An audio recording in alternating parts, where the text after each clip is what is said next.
Alright, let's go. Ready? Yeah. Alright, for those of you who don't know me, my name's Galati. This is where I went to school. I live in the neighborhood, like super close to here, and this is where I met so many of my friends. This place, Earl Grey Sr Public School, is where I had a lot of personal development in my life. Basically, if I wasn't in school, there's a good chance that I'd be here, just down the street from my house, playing basketball. As you can see, there are 2 nets over there that don't have rims on them right now, so no one can really use them. As well, over here, on this big space, in between these 2 white pillars, there was a basketball net, and that's where me, my friends, we'd always come here and play ball. It was a safe place for us. It was somewhere that we could have a constructive outlet. And after being here for my whole childhood, about 20 years, the net finally broke, and the school's never replaced it. And a few years ago, I was in my 2nd year of university at Ryerson School of Journalism, and I wanted to do something about it. So I went to talk to the principal at the time to see if we can get these nets back up for the kids in the neighborhood and just anyone really who wants to have this constructive outlet, because it made such a big difference for me. And I was told by the administration at that time that they couldn't put the nets back up because it's a safety hazard. And I just thought that was unacceptable at the time.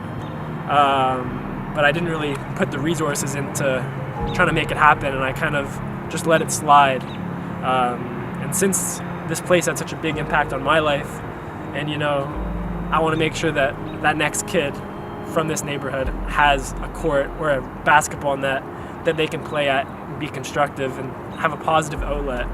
I think people are always talking about keeping kids safe, keeping kids out of trouble, but if we're not providing them the outlets like this court, then what are we really doing, and what kind of message does that send to our kids? And yeah, it just makes me kind of sad that there's no more nets here. For me, I never went on a vacation before until I was 20, in my 20s, in my 4th year of university with my mom. But the thing is, going here with my boys and with my friends and meeting new people in the neighborhood, this was my vacation. So yeah, I have a meeting next week with the principal of the school, as well as the school trustee, and basically I'm going to start a petition, and I want you to sign it and show your support, because if we don't have places like this, all you need is just a net and a rim, and watch the kids thrive. And basketball has been such a constructive outlet for me, my friends, and it's been a real community builder, and at the end of the day, I want someone else to be able to experience that. So yeah, if you go on the petition, link will be in my bio. I'll be sure to share it out there and let you know how to access it. Just sign it, read it, and yeah, let's try and get this net back, because it's made a big difference in my life. Even my boy Aaron, he's the one behind the camera right now. What up, Aaron? This is where we used to always play ball all the time, and we haven't been able to do that. And we might not be as close friends today if it wasn't for this place in just a public space where we can play ball. And there's so many basketball nets in this neighborhood that are down. They don't put them up, and I think that's unacceptable. And sometimes it's the little things that we overlook in our neighborhoods that can make the biggest difference. So yeah, just go check it out. There'll be more information online, and thank you for listening to me.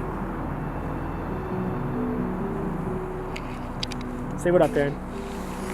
What up, everyone? It's Aaron. You already know. We cutting. Thanks, bro.